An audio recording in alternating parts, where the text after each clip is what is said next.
Hello everyone! Technically, it's spring right now, right? London isn't aware. It's raining so much right now. I wanted to do a book recommendation video for every book that you should read this spring/summer. These are books that I think would be perfect to read in the springtime, in the summertime, at the beach, the pool, sunbathing, whatever you want to be. Once again, London isn't aware. London, she didn't get the memo that it's spring. I have some romance standalones, I have some series, I have some fantasy books, I have a bit of everything. Let's start with, I've heard of this series. If you've not read it, this is your sign. It's the Chestnut Springs series. I can't even hold them all together. This is, I think, perfect for summer, springtime. They're all cowboy romances and they're like interconnected standalones. So really, if you want, you can just read one or just read two. Like, you know what I mean? You can read whatever you want and it's absolutely fine. My favorites, no doubt, are Reckless and Heartless. Reckless is my favorite. This is my second favorite.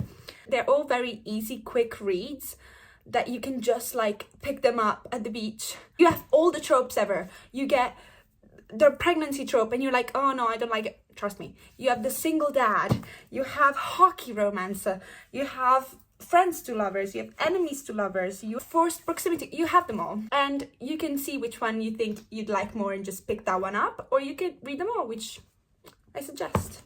It's called Spring series. I just realized it's literally called Chestnut Spring. A sign. This, I think it's the most perfect book for summer. This is Elle Kennedy, Good Girl Complex, and there's actually the second one. I have the second one somewhere. One second. Literally reading it right now. But I literally read this much. So I can't even tell you an opinion about it.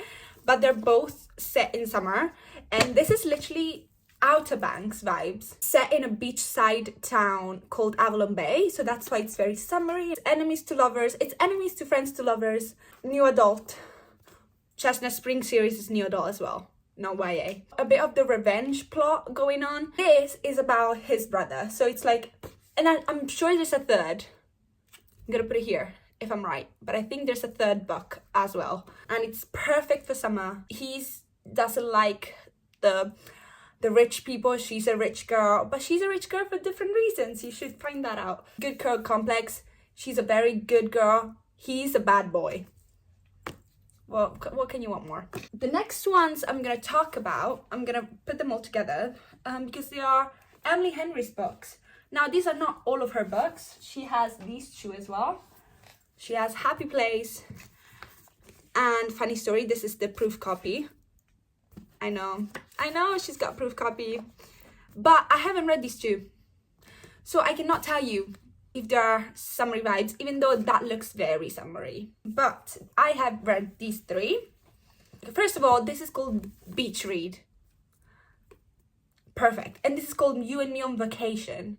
Even though in America it's called People We Meet on Vacation, they all give me very summery vibes. They are all romances. The Beach Read is about these two writers, Gas and January. January is like a hopeless romantic and Gas does not believe in that at all. So like they're very much opposite kind of writers. They knew each other back in college, but then they went separate ways, and they were kind of nemesis in college, and then they went separate ways, and then she ended up in this little small town after her dad died, and she ended up being his neighbor. So they connect back again, but there's a lot more. There's a lot of trauma from both parts. So, you know, they are navigating their trauma and they decide to swap genres and to write books in each other's genre. I really, really, really enjoyed it, and it's called Beach Read. The beach is not like it's the beach on the lake kind of beach, but it's called Beach Read. You have to read it in summer. Book lovers is two writers as well, Nora and Charlie. Nora is a literary agent and Charlie is an editor. And Nora's sister literally like kind of persuades her to like have a month away from work in this place called Sunshine Falls. Once again, Sunshine Falls. That's summer. That's a summer read. It's a small town romance. Once again, it's enemies to lovers. It's cute. It's fun. It has some great quotes in it. It's a quick read, do you know what I mean? It's easy, quick read. Book lovers, perfect for if you're going on holiday or you're staying at home, but it's summer or spring. youuuu on vacation, once again, literally the name, it's enough. I really like the way it was narrated, because it was narrated through like the summers of their lives. So it was like, oh, 10 summers ago, 2 summers ago, 7 summers ago. It talks about the story of their lives through the summers. And because every summer they would go on a different holiday together. They met, I believe, like 12 summers ago, and they despised each other. But then once he gave her a ride back and they became friends, and they made a pact that they would go on holiday every year together. But something happened 2 summers ago. So now you have to see like the repercussions of what happened 2 summers ago. So they went from like best friends to ... Let's go with a fantasy one next. So next we're gonna go with Once Upon a Broken Heart series. I think this series is perfect for summer. I am missing the 3rd book because I'm waiting until June when the paperback comes out. But I think this series is perfect for summer. It doesn't have any summer in it, but it just gives summer vibes. I don't know, it just gives more like a fairy tale vibes. And I feel like fairy tales are summer vibes. It's technically a spin-off of the Caraval series. I always say that you should read Caraval first because I think you're missing out if you're not. But if you want, you can actually read them without Caraval. You'll understand perfectly. If you've not heard of this, where have you been? Fairy tale-y romance, very slow burn romance. So Jax is a fate. So it's kind of like this god thing in this universe, in this world. And he has powers, and he has the power, it's called the Prince of Hearts. So he has the power to control people's hearts. And as a curse, he can't kiss anyone, because if he kisses a girl, the girl would... This young girl called Evangeline, she was so heartbroken and decides to make a pact with the Prince of Hearts. She was heartbroken because the love of her life was marrying someone else, and she thought he was cursed. She was like, I swear to God, he loves me. I don't know why he's marrying her. And by her means her stepsister. I swear he loves me. Please stop the wedding. The Prince of Hearts does a pact with her, which is never a good idea to make a pact with a fate. But she does it. They make a pact, and he does stop the wedding. Not how she imagined it though. So then it's like a bit of the repercussions of like that choice. And obviously I can't tell you the story of this because I would spoil this. But then obviously there's the romance between Evangeline and Jax. Who knows if that happens. It's cute, it's easy, it's very magical and fairy tale-y. Easy read. And the font is huge. Yeah, I think this is springy. Spring vibes. Next is 2 Taylor Jenkins Reid books. So these are Malibu Rising and Carrie Soto's Back. All of her books are kind of like linked. They're all in like the same universe. These are especially linked because the main character here is Nina Reba. She had a husband that cheated on her with Carrie Soto. So they're linked. Carrie Soto appears in Malibu Rising, but you can read them separately. It doesn't matter. Like, you don't need to read one to read the other at all. Nina Reba is the main character, and it's mainly about her family. So her relationship with her mom, with her dad, and her siblings. So she has, I believe, 2 brothers and a sister. Her mom was married to this famous singer called Mick Reba, which appears in every single Taylor Jenkins Reid books. He's one of the husbands. He's in Daisy Jones and the Six. He's everywhere. Wherever you turn, Mick Reba is there. So it goes kind of back and forth as well in time. You get even how like June, which is Nina's mom, and Mick met back in the day. Then obviously Nina's relationship with her dad that he kind of left, and her mom that passed away very early on. She rises to fame because this is why it gives me summer vibes. She's a surfer. Do you see? She's a surfer, but then she becomes more of a model surfer. People just kind of sexualize her because she's just very beautiful. So her talent really goes overlooked. A very beautiful story. Everything that Taylor Jenkins Reid writes, it's stunning. I strongly recommend, and it gives me summer vibes because they live on a coast in Malibu. So it's very summery. They all surf. The whole family is surfers. Linked to that is Carrie Soto's Back. So Carrie Soto is another celebrity. So Carrie Soto is this famous tennis player, and she has the record for the most Grand Slams ever won. But now there's this new British tennis player that is about to snatch her world record. So she wants to get her world record back. She's obviously older, she's been through an injury, so she's like contemplating going back to tennis, and she does. She goes back to tennis, and in the meantime she's struggling. Obviously, the fact that she's not in her 20s anymore. She still has a great relationship with her dad, because her dad is the reason why she's a tennis player, because he is her coach. And then she meets another tennis player, but she is known to being a bitch. She's known as a bitch, you know, as mean, straight to the point, not very lovely and nice and kind. She's known for being a stone hard cold bitch. I love her. And she's literally the greatest player in the world, but that record is about to be snatched from her. So she's going back to see if she can manage to get her record back. Will she do it? Who knows? It's very quick. The chapters are so short. Look, one finished. Like, they're so short, and so it's so quick to read. Next, I have 2 Lynn Painter books. These are beach reads. Do you know what I mean? These are easy. I read this in 24 hours. One day. This was so quick to read, very quickly. This talks about this girl called Olivia, and she says that she has bad luck in everything. Out of nowhere, she gets a text from a number that she doesn't recognize. And the text says, "What are you wearing?" And she's like, "I think you've got the wrong person, because I don't know who you are."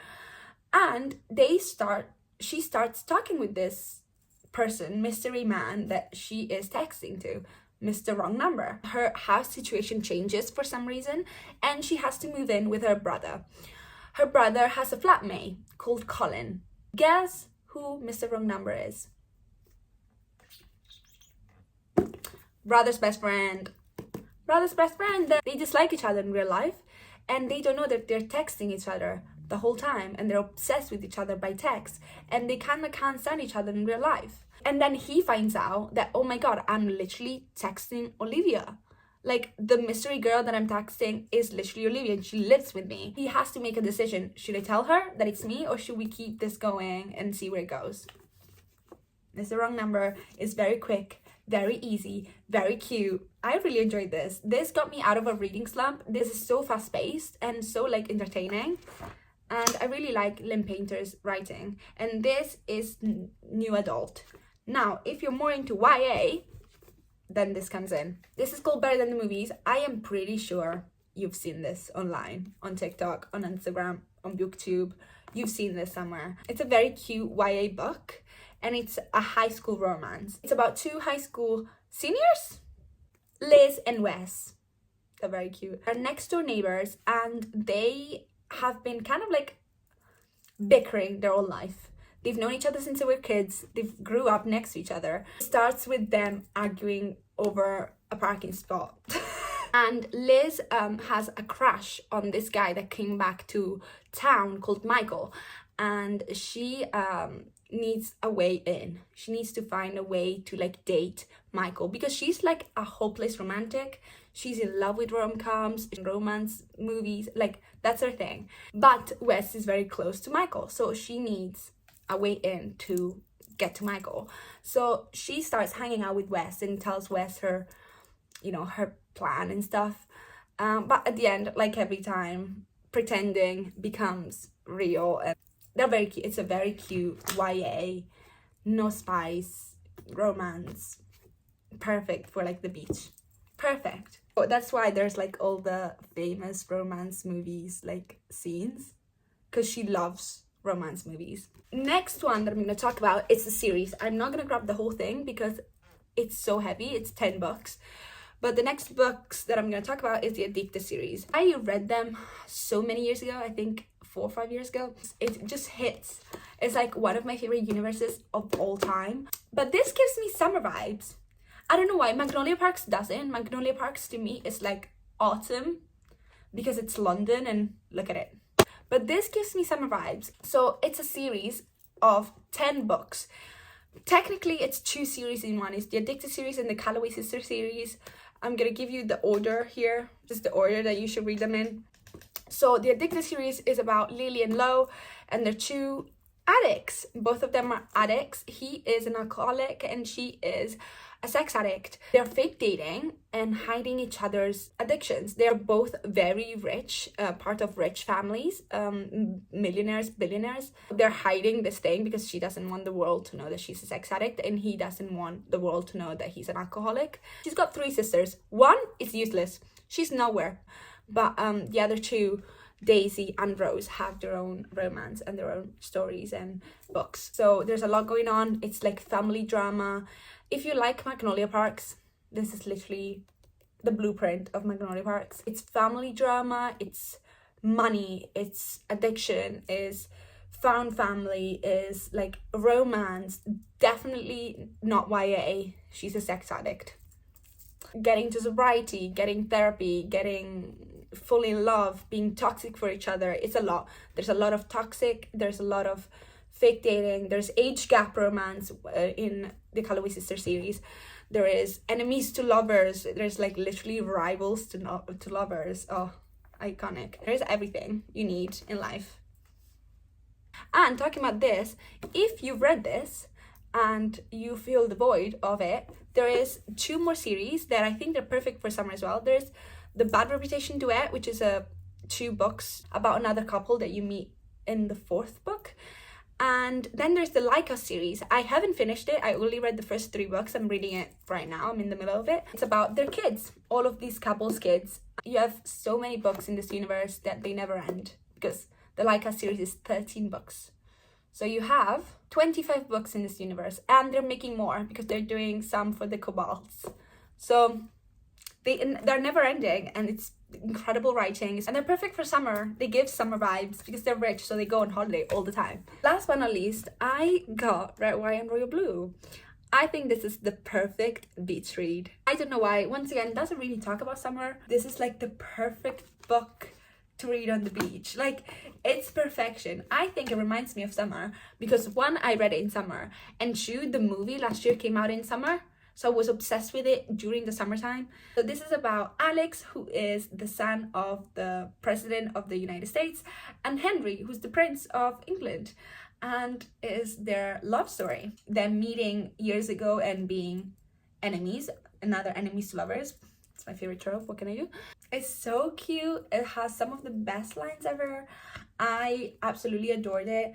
So it's like the epitome of a forbidden romance. Literally the first son of the United States of America and the Prince of England. Like, forbidden romance, them realizing, you know, coming along with their sexuality, with what the public will think, you know, what will the royal family think, what will the President of the United States think, what will people think, you know, the Americans and the British people. It's so fun, it's romantic, it's actually very funny at times, and their dynamics is so funny. The main 2 boys, like Henry and Alex, their dynamic, oh, I love it. There's angst and there's funny and there's bickering. And at first, their relationship started because they had to be fake friends, because the world was figuring it out that they were not very good friends. So then their publicists were like, you have to pretend that you're friends, post on Instagram, get seen together with each other, having fun, hanging out, pretending to be friends. So they had to pretend to be friends, and that fake friendships grew into the cutest relationship ever. These are all my summer spring recommendations. Funny enough, the sun is out now. See, even London agrees with me. Yeah, I hope that helped, and I hope you can read some of them and let me know if you've read some of them or if you're gonna read some of them and what you think about them. Spring and summer is coming, guys. We made it through the worst bit. And thank you so much for watching. I love you. I hope you have a great rest of your day, and all my socials are in my bio. My Amazon wish list is in my bio, and my Amazon storefront are all down there. So if you want to go have a look, everything is in there. I love you. Have a great day. Ciao.